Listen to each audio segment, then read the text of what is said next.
আসসালামু আলাইকুম। আশা করি সবাই ভালো আছেন। আপনারা যারা আমেরিকায় ভিজিটর হিসেবে আসতে চান বা ট্যুরিস্ট ভিসায় আসতে চান, তাদের যে কয়টা জিনিস থাকে অর্থাৎ ইম্পর্টেন্ট জিনিস আপনি যদি পারেন তাহলে আপনি 100% আমেরিকার ভিসা পাবেন।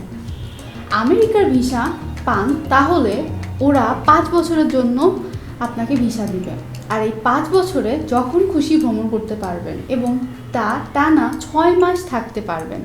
সো বুঝতেই পারছেন, একবার ভিসা যদি আপনি নিতে পারেন তাহলে 5 বছর আপনি নিশ্চিন্তে ভ্রমণ করতে পারবেন। কিন্তু ভিসা পাওয়ার যোগ্যতার মাপকাঠি নেই, নির্দিষ্ট কোনো দিক নির্দেশনা নাই যে এই জিনিসগুলো থাকলে আপনি ভিসা পাবেন আর না থাকলে পাবেন না। অর্থাৎ এর কোনো ক্রাইটেরিয়া নেই।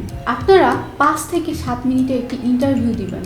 সে ইন্টারভিউয়ে আপনি চাইলে বাংলায় দিতে পারবেন, আবার ইংলিশও দিতে পারবেন। সো খুবই সিম্পল। আপনি যদি অ্যাম্বাসিতে গিয়ে প্রমাণ করতে পারেন আপনি ভিসা পাওয়ার যোগ্য, তাহলে আপনি ভিসা পাবেন। আর যদি আপনি নার্ভাস হন, আপনার কাগজপত্র ঠিক না থাকে, তাহলে ভিসা পাবেন না।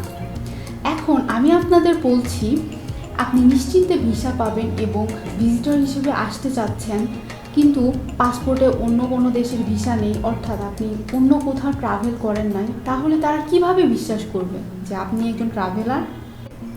অনেকে যেটা করে সেটা হচ্ছে তারা অন্যান্য দেশ ভ্রমণ করে। আপনি যদি কয়েকটা দেশ ভ্রমণ করেন, যেমন ইন্ডিয়া, মালয়েশিয়া, সিঙ্গাপুর, দুবাইয়ের মতো দেশ ভ্রমণ করেন, এমন প্রমাণ করতে পারেন যে সে ট্রাভেলার, তাই সে আমেরিকা দেখতে চান। সো আপনি যদি এটা প্রমাণ করতে পারেন যে আমেরিকায় আপনার কোনো রিলেটিভ আছে বা রিলেটিভের কোনো প্রোগ্রামে অ্যাটেন্ড করতে চান, অথবা মেডিকেল ইমার্জেন্সি এরকম কোনো কাজে আপনি আসবেন, এরকম একটা কারণ দাঁড় করাতে হবে। সো আপনি যদি এটার উপযুক্ত প্রমাণ দাঁড় করাতে পারেন তাহলে আপনি ভিসা পাবেন। আর আরেকটা হচ্ছে, আপনারা যারা প্রফেশনাল কোনো জবে আছেন, কোনো কনফারেন্সের ইনভাইটেশন লেটার দেখাতে পারেন এবং সেটা ভিসা অফিসার চেক করে দেখেন আপনি আমেরিকাতে গিয়ে বসবাস করবেন না, আপনি জাস্ট ভ্রমণ করতে যাচ্ছেন এবং ভ্রমণ করা শেষে আপনি আবার আপনার দেশে ফিরে আসবেন, তারা সেটা চেক করে দেখবে এবং ভিসা দিবেন। অর্থাৎ আপনাকে একটা যুক্তি দাঁড় করাতে হবে এবং আপনি দেশের প্রতিষ্ঠিত, অর্থাৎ আপনি যে জবে আছেন বা ব্যবসায় আছেন, আপনার ব্যবসা প্রতিষ্ঠিত ব্যবসা, এগুলো আপনাকে প্রমাণ করতে হবে এবং এটা প্রমাণ করতে হবে যে আপনার দেশে ব্যবসা আছে, আপনি জাস্ট ভ্রমণ করে আপনার দেশে ফিরে আসবেন এবং আপনার চাকরি এবং আপনার ব্যবসা দেখভাল করবেন। এটা যদি ভিসা অফিসার দেখে বিশ্বাস করে এবং আপনি এটা প্রমাণ করতে পারেন, তাহলে খুব সহজে আপনি ভিসা পেয়ে যেতে পারেন।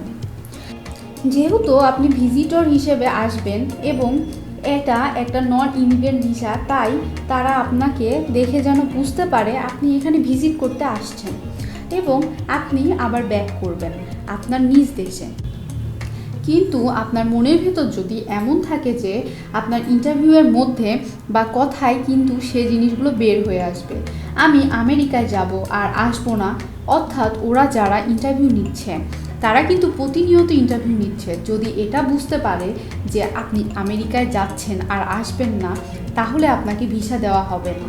এই জিনিসগুলো আপনি যদি ফ্র্যাঙ্কলি এবং কনফিডেন্টলি বলতে পারেন, সেজন্য আগে থেকে প্র্যাকটিস করতে হবে। অর্থাৎ কথায় এবং আপনার ডকুমেন্টসে যেন কোনো গরমিল না থাকে, আর গরমিল থাকলে আপনার ভিসা রিজেক্ট হতে পারে। তারপর একটি ইম্পর্টেন্ট বিষয়, সেটা হচ্ছে আমেরিকার আমরা যখন ভিসা নেওয়ার জন্য দাঁড়াই, সেটা যে ক্যাটাগরির ভিসাই হোক, স্টুডেন্ট ভিসা হোক বা ভিজিটর ভিসা হোক, আপনি যে ক্যাটাগরির ভিসার জন্যই দাঁড়ান না কেন, একটা DS-160 ফর্ম রয়েছে, সেটা পূরণ করতে হবে এবং সেটাতে অনেক ইনফরমেশন দিতে হবে।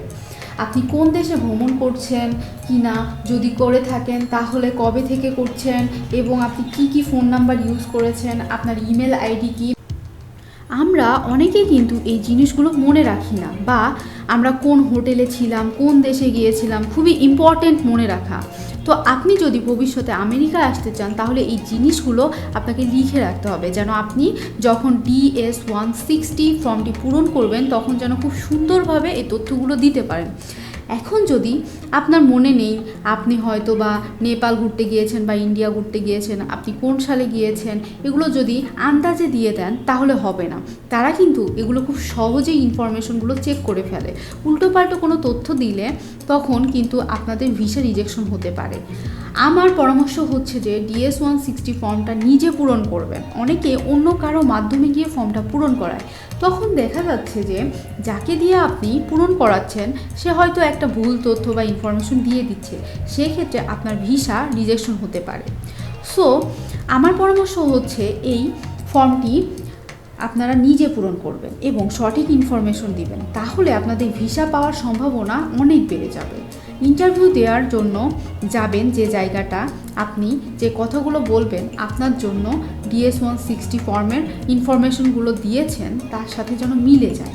অর্থাৎ আপনাকে এমন একটা জিনিস জিজ্ঞেস করলো আর আপনি এমন একটা উত্তর দিলেন যেটা ইনফরমেশনের সাথে মিলছে না, তাহলে আপনার কিন্তু ভিসা পাওয়ার পসিবিলিটি কমে যাবে। ডকুমেন্টগুলো আপনার কথার সাথে মিল থাকতে হবে। যদি আপনার কথার সাথে মিল থাকে তাহলে ইজিলি আমেরিকার ভিসা পেয়ে যাবেন।